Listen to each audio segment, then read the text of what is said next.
أتأمرون الناس بالبر وتنسون أنفسكم وأنتم تتلون الكتاب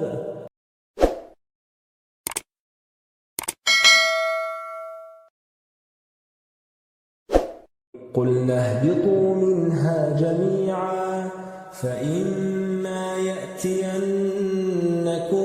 مني هدى فمن تبع هداي فلا خوف عليهم ولا هم يحزنون والذين كفروا وكذبوا بآياتنا أولئك أصحاب النار هم فيها خالدون يا بني إسرائيل اذكروا نعمتي التي أنعمت عليكم وأوفوا بعهدي أوف بعهدكم وإياي فارهبون وآمنوا بما أنزلت مصدقا لما معكم ولا تكونوا أول كافر به ولا تشتروا بآياتي ثمنا قليلا وإياي فاتقون ولا تلبسوا الحق بالباطل وتكتموا الحق وأنتم تعلمون وأقيموا الصلاة وآتوا الزكاة واركعوا مع الراكعين أتأمرون الناس بالبر وتنسون أنفسكم وأنتم تتلون الكتاب أفلا تعقلون أتأمرون الناس بالبر وتنسون أنفسكم وأنتم تتلون الكتاب أفلا تعقلون واستعينوا بالصبر والصلاة وإنها لكبيرة إلا على الخاشعين الذين يظنون أنهم ملاقو ربهم وأنهم إليه راجعون يا بني إسرائيل اذكروا نعمتي التي أنعمت عليكم وأني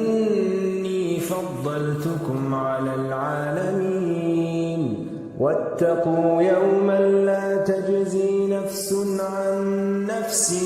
شيئا ولا يقبل منها شفاعة ولا يؤخذ منها عدل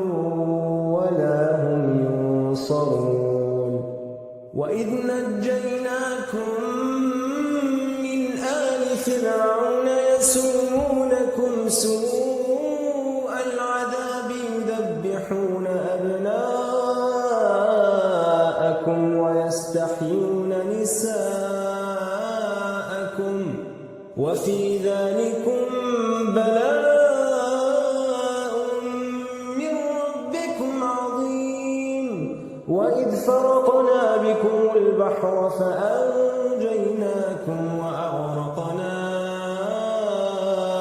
آل فرعون وأنتم تنظرون وإذ واعدنا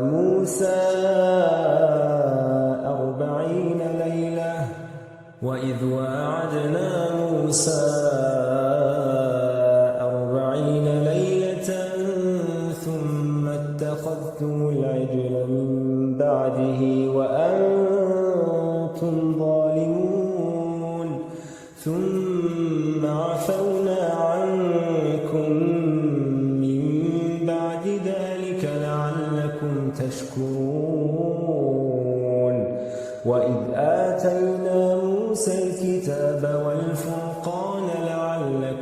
تهتدون وإذ قال موسى لقومه يا قوم إنكم ظلمتم أنفسكم باتخاذكم العجل فتوبوا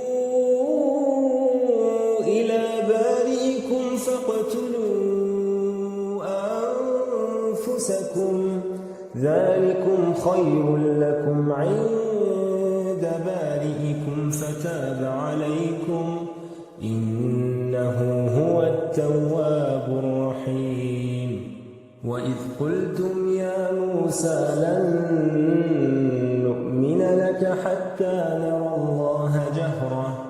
فأخذتكم الصاعقة وأنتم تنظرون ثم بعثناكم من بعد موتكم